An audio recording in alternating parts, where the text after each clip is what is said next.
Praise the Lord! Ang pinangmataas mong pagpupuri, pagluluwalhati, pagdakil, pagsabay, tanging sa ating pinakamamahal pa yung Jesus po lamang. At patuloy po nating inaalala ang mga dakilang turo at aral, ang mga buhay ng ating beloved Honorable Pastor Wildred Suara Almeda, and to our beloved Assistant Pastor Lina C. Almeda. And patuloy din po natin nabibigyan ng respeto sa kanila pong beloved children.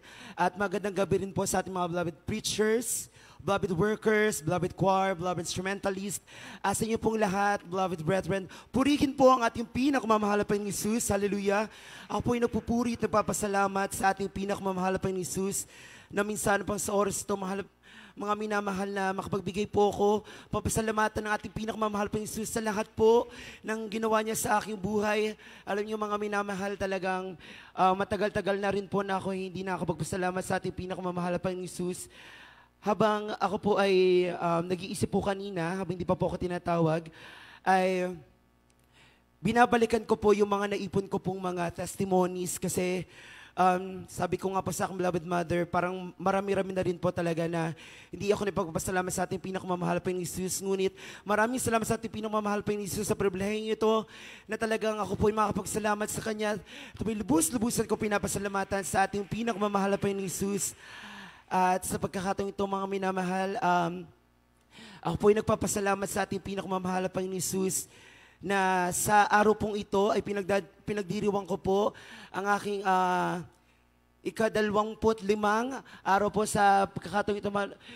Taglay-taglay ko po ang kalakasan, kalusugan, ibibigay sa atin natin pinakamamahal pa yung Jesus.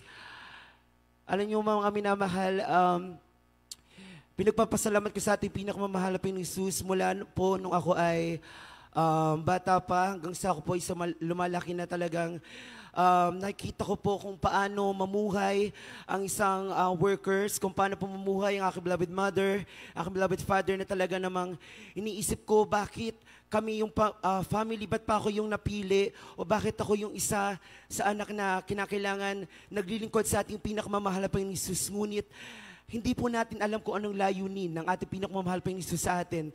Kung kaya naman pinapasalamat ko sa ating pinakamamahal pa yung Jesus na ang buong sambayanan po namin ay naglilingkod sa ating pinakamamahal pa yung Jesus. Kung tutuusin mga minamahal, kung iisipin, kung i-compare ko po yung aking buhay sa buhay po ng ibang mga kabataan, talagang masasabi kong napaka-blessed po ng aming family. Talagang ginagamit po ang bawat isa sa amin para magpatuloy palago ang ating banalagawain dito po sa Candelaria Outstation.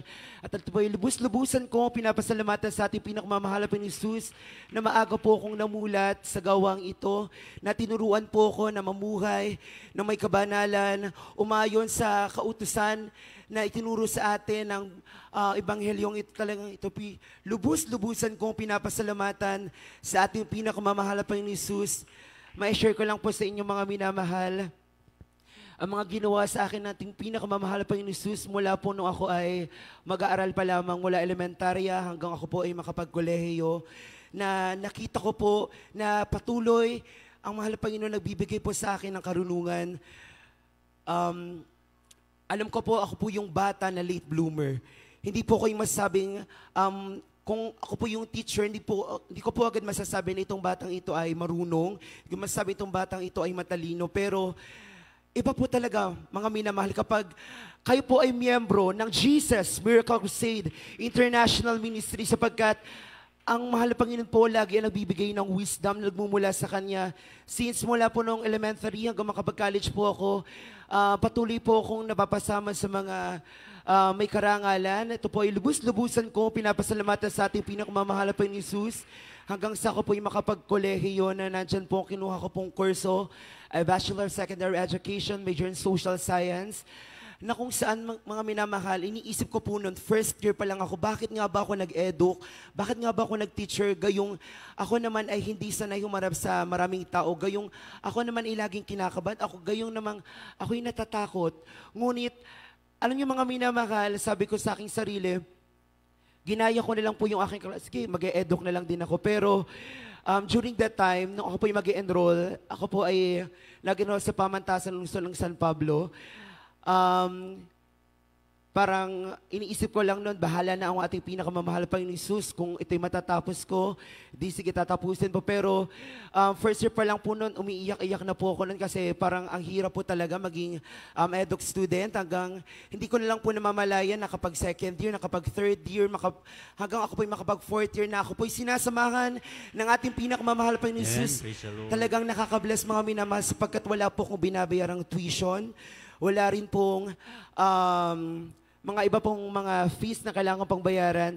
Talagang granted po ng ating pinakamamahal pa ng Jesus. Ako rin po ay nagkaroon ng scholarship. Talagang sabi nga po ng ibang mga kabataan na nagpapatotoo, estudyante ka pa lamang pero kumikita ka na. Sapagkat meron po akong scholarship noon na nakakatulong po para sa akin pong sa araw-araw ko po pagbiyahin ako po ay mag-aaral pa lamang noon. Po lubus-lubusan kong pinapasalamatan sa ating pinakamamahal pa ng Jesus. And then, during that time, mga minamahal na kapag tapos na po ako ng aking pag-aaral, ang kaharap ko naman po yung reality ng ating buhay, which is kinakailangan na po magtrabaho. And then, after po nun, ang gusto ko po munang mangyari is makapagpahinga po muna ako kasi I think after 4 years naman po na pag-ano ko po sa college is deserve ko din naman pong mag-rest. And then, sabi ko po noon, nung kinausap po ako ng aking beloved mother, sinabi po niya na sayang daw po yung oras, sayang yung pagkakataon na ikaw makakapagtrabaho na. So after po nung graduation na yun, ako po yung naghahanap na po ng mga schools na pwede ko pong pag-applyan. Marahil yung ilan po sa inyo ay nagtataka, bakit hindi pa dito sa Candelaria, Quezon, which is malapit naman po sa aming bahay. Ako po yung nag-try po, pero ang priority po nila during that time is yung mga alumni po nila, yung mismong graduate po nila. So ako po ay naglakas loob sa iba naman po akong bayan. Ako po ay dumako sa bayan po ng Chaong, Quezon. At natandaan ko po yung sinabi po sa akin ng isa ko pong professor na kung sino yung unang magbukas ng opportunity, siya po yung iyong pupuntahan. And nung ako po yung nag-apply noon sa AITE, sa Chaong, Quezon po, hindi ko po alam kung anong desires po ng puso ko noon, kung talagang ito yung kalooban ng ating pinakamamahal pa yung Jesus. Kasi po, nung ako po ini-interview, nung pinaka-school president po doon, yung pinaka-may-ari po nung school na yon, ang banggit lang po sa akin is from Monday to Friday, yun po yung aming schedule. And yung Saturday po, Saturday class, kumbaga minimal lang daw po. Pero nung na-process na po lahat, ako po yung na-interview na, final interview, nakapag-demo po, nandun po na, kumbaga wala na pong atras, nakapirma na po ako ng kontrata. Doon ko lang po nalaman yung aking schedule na meron po kong from Monday to Saturday. Kaya po, kung mapapansin niyo po pag overnight prayer, ako po ay aside sa malilate po ng dating dito sa ating sa church po, ay maaga din po akong umaalas kasi po maaga rin po yung aking klase kapag Saturday. Ito po ay hiningi ko ng kapatawaran sa ating pinakamamahal pa yung Jesus. Pero alam niyo po mga minamahal, hindi ko na po namamalaya na first month ko po, nung ako po'y na-hire sa eskwelahang iyan, ako po'y umiiyak sa aking mga magulang na parang sinasabi ko, hindi ko kaya lahat ng mga paperworks, hindi ko kaya nauubos yung aking boses. Kasi po, alam ko po nagbago yung boses ko simula po nung ako'y maging teacher, maging private teacher. Nakita ko po talaga yung changes. And masasabi ko po mga minamahal na hindi ko namamalayan na sa patuloy kong pag-iwas po sa ganyang trabaho, sa patuloy ko pong pagtanggi na parang hindi ko kaya, hindi ko pinagtitiwala ng aking sarili dahil alam ko na sinasamahan ako ng ating pinakamamahal na Panginoon Jesus. Alam niyo po mga minamahal, hindi ko po namamalayan, magtatatlong taon na po pala akong private teacher sa Asian Institute of Technology and Education.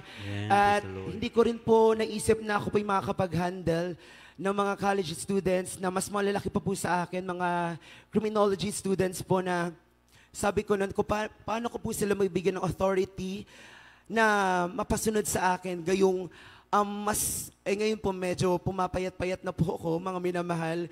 Ngayon po yung mga college students po na handle ko talaga namang medyo mas malaki po sa akin. Ngunit maraming salamat sa ating pinakamamahal pa ni Jesus sa kanyang paggabay na alam kong hindi niya ako iniiwan kailanman. So, bibigyan niya ng karunungan sa mga lessons na nagtataka po yung ibang teachers kasi sabi po nila sa akin, Sir Ellie, parang hindi ka naman nagbubukas ng iyong laptop.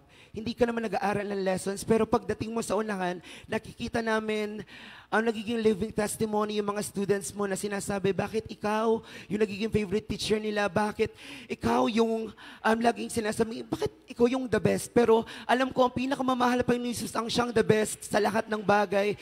Alam niyo po, pag ini-interview po yung mga kabataan, nagkaroon po kami ng evaluation, kinausap po kami nung school president po, yung pinaka-may-ari po ng aming eskwelahan, yung both All-Inster College and AITE.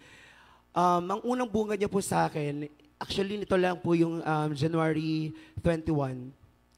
Sabi niya po, di ba po ako nakakaupo din sa office niya, binabanggit niya po agad yung mga comments na parang sa akin po, hindi po ako naniniwala kasi parang baka naman parang niloloko pa, ano bang sinabi mo sa mga bata? Bakit ang gaganda na, parang puro positive comments po. Pero, nung pinakita po talaga sa akin, kasi sabi ko po, Doc, maaari po ko po bang mahiram yung evaluation sheet? Then nakita ko po na, naniwala lang po ako na talagang mga bata po, talagang mga estudyante po yung nag-feedback doon. Kasi sabi po din sa isang comment, Sir Ellie, sana naman po makabili ka na po ng bagong laptop kasi naghahang na po. Kaya sabi ko, ay ito talaga kalooban natin pinakamamahal po yung Jesus, talagang pinagpala ko natin pinakamamahal po yung Jesus na sa mga ganong bagay ay nakikita yung mga ganong effort talagang. Ito po yung lubos-lubusan ko pinapasalamatan sa ating pinakamamahal po yung Jesus. Alam ko pong siya po nagbibigay ng gabay sa akin sa 3 years na pagiging private teacher ko po and nung kinausap din nga din po kami, tinatanong niya ko kung ano po yung aking plano after ko po sa EIT, kung ako po ba ay magpaparang sa public, kung ako po ba ay, kung ano daw po ang aking plano. Ngunit, hindi po ako makasagot during that time dahil humingi po ako ng signs sa ating pinakamamahal pa ni Jesus kung saan po talaga dapat niya ako ilalagay, kung ano po yung will na gusto niya para sa akin. Kaya as of this moment po, talagang patuloy ko pong ipinapanalangin sa ating pinakamamahal pa ni Jesus. Kung ano po yung maging plano niya sa aking buhay, ay siya na lang po ang bahala sa lahat-lahat. Ito po yung lubos-lubusan kong pinapasalamatan sa ating pinakamamahal pa ni Jesus.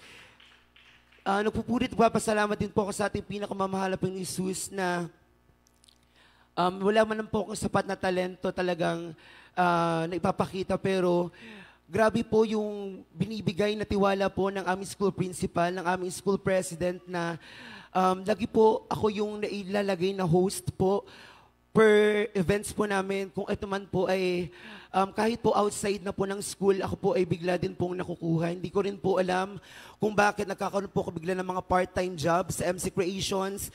Bigla rin po ako naging marketing head din nila. And then, grabe din po yung binibigay natin pinakamahal Panginoon na wisdom sapagkat alam niyo po mga minamahal, when it comes to pag-handle po ng mga students na, like for example po, lalabas po from public school, kagaya po kung nakita niyo po aking story no na ako po yung inilalagay na maging speaker po ng ako po yung magiging representative ng AIT at All-Inster College para po mag-promote ng aming eskwelahan. Ito po ay lubos-lubos ako po pinapasalamatan sa ating pinakamamahal pa ni Jesus. Dahil po, sa dami po namin teachers doon, sa iba pong professor, may mga part-time din po doon, meron pa pong All-Inster College. Ang iniisip ko po noon, bakit ako ang nilalagay ng ating pinakamamahal pa ni Jesus ng mga ganyang bagay? Dahil patuloy po akong tumatanggi. Pero maraming salamat sa ating pinakamamahal pa ni Jesus na yun po pala ay pwede ko pong magamit pag ako po ay nagpa-ranking, yung mga ganong bagay po. And another thing po, yung nung nagkaroon po kami ng seminar, alam niyo po mga minamahal, wala po kong sapat na kaalaman na maging speaker po sa ibang mga teachers. Then nagulat na lang po ako mga minamahal, ginawa po ako ng principal na, sabi niya, Sir Ellie, meron ako sa iyong i-assign na topic and then ikaw yung magdi-discuss sa lahat ng mga teachers.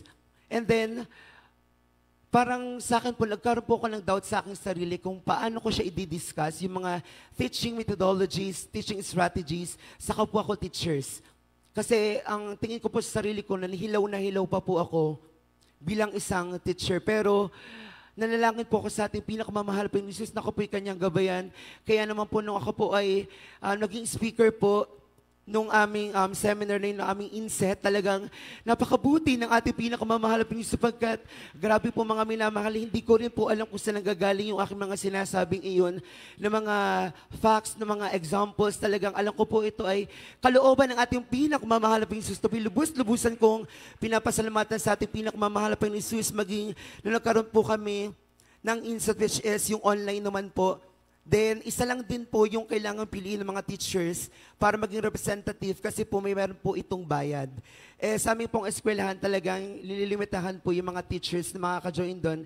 And talagang napakabuti ng ating pinakamamahal po yung Jesus dahil hindi mo po sa pagtaas ng aking sarili, meron po ibang teachers doon na 6 years na po na nagtuturo sa aming eskwelahan. Pero ako po during that time, magto 2 years pa lang. Pero talagang glory to God po, talagang napakabuti ng ating pinakamamahal po sapagkat ako rin po yung nilagay na representative.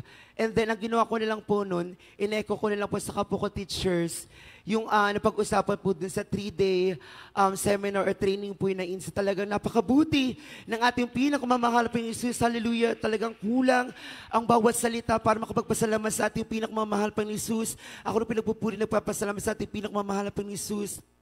Nako po ay patuloy niya nagagamit sa kanya banal na ubasan bilang mga awit talagang lubos-lubusan ko pinapasalamatan sa ating pinakamamahal pa ni Jesus. And then at the same time makapagturo din po sa ating mga beloved youth choir na talagang napakabuti ng ating pinakamamahal pa ni Jesus. May pagkakataon man po na talagang dahil po sa workloads po, napakadami pong trabaho, hindi ko na rin po nagagampanan yung minsan yung aking duties and responsibilities po sa kanila bilang isa po sa nagtuturo sa kanila. Ngunit alam ko ang ating pinakamamahal pa ay hindi po ako iniiwan na pinapabayaan. Nandiyan ang kanyang paggabaya, bibigay ng kalakasan, kalusugan. Ito po'y lubus ako pinapasalamatan sa ating pinakamamahal pa Jesus sa lahat po ng kanyang pagpapalit, maging material, financial, spiritual. At bago po magtapos, ako po'y mag-aalay ng papuring awitin sa ating pinakamamahal.